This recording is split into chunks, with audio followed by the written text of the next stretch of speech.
We have new details tonight in the murder case of former Valley mom Lori Vallow, accused of killing her own 2 children. So prosecutors are now going for the death penalty. Kim Powell has been following this for the last couple years. What can we expect next, Kim?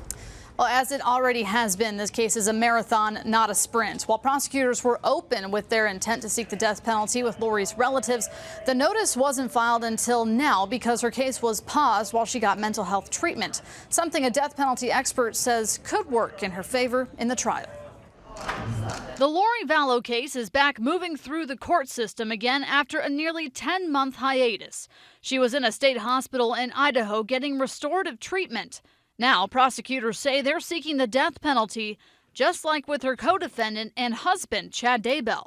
Michael Bailey, a former U.S. attorney for Arizona and an expert on death penalty cases, says without a doubt, her restorative treatment will play a factor in the trial. Juries, I think, generally, if somebody is mentally ill, are not going to hold them accountable in the same way they would somebody who appears completely normal or with their mental faculties fully intact. Lori is facing charges of first-degree murder in the death of her 2 kids, JJ and Tylee. She's also facing a conspiracy charge for the death of Tammy Daybell, Chad's previous wife. Court documents claim their deaths were, quote, heinous, atrocious, or cruel, and she also killed them for money, all aggravating factors in a death penalty case. Bailey says the prosecution will have to prove she was in her right mind at the time of the crime. Every act up until the point she was charged with the crime was rational.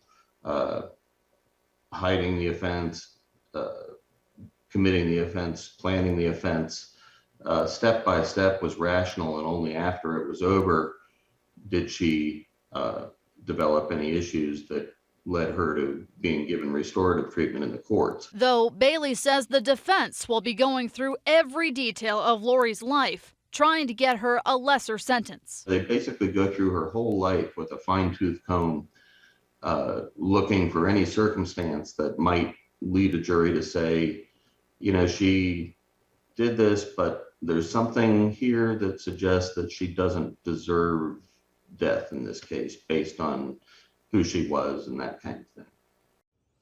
We reached out to Lori's sister and niece for a comment, as well as her attorney, but we did not hear back. Right now, her trial is scheduled for October, but there is a motion to have it pushed back to January so she can be tried with Chad Daybell. There will be a hearing on that on May 19th. Jared, back to you.